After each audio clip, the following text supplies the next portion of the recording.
Hello everyone. Today we talk about how to fix the app of Workweek Planner. We will go to settings, then we click on apps.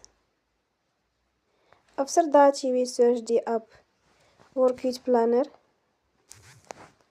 and we will click.